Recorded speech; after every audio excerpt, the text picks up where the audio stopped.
Še vedno se šolamo na daljavo, včasih pa nas šolanje tudi malo našola. Že včeraj smo slišali, da so starši precej obremenjeni z vašim šolskim delom, danes pa nadaljujemo z vašimi izkušnjami pri pouku doma, da bomo lažje razumeli vse vpete strani, vas, starše in učitelje. Vsi se trudite po svojih najboljših močeh, tudi šole so dobile enotnejše usmeritve v količini dela doma. Če bo šlo tako naprej, pouk ne bo podaljšan v počitnice. Še vedno pa ostaja negotovost, kako in po kakšnih merilih se bo preverjanje znanja, ki ga pridobivate v teh dneh, izvedlo.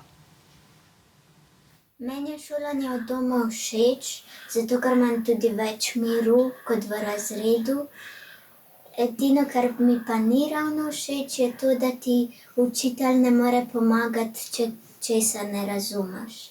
V karanteni je zelo dolg čas, pa zdi se mi, da je še več dela, kot je bilo prej. Ja, najboljši del dneva je takrat, ko igram igrice, ne? Zadeva, ki nas ta trenutek najbolj skrbi, je ta, s kakšnim znanjem se bodo učenci vrnili v šolo. Ogromne razlike med učenci obstajajo že v času rednega pouka v šoli. Delo na daljavo, kjer so učenci močno odvisni od staršev, kontrola šole pa je omejena, zna te razlike še povečati.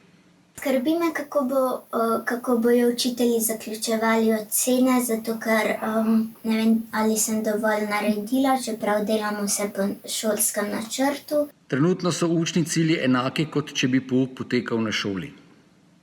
Seveda je pa tukaj na mestu vprašanje, ali je z delom na daljavo te cilje možno dosegati. A imaš raje, da boš poleti hodil v šolo in se zdaj nič ne učil in bi bile zdaj zate počitnice, ali poleti počitnice in se bi zdaj učil? Poleti počitnice. Potem se pa raje doma učiš. Se. Ne, se ne. Ja, pa se. Novi koronavirus. Oboleli težko dihajo, imajo povišeno telesno temperaturo in močno kašljajo. Mnogi so tudi umrli. Čuvajte se doma.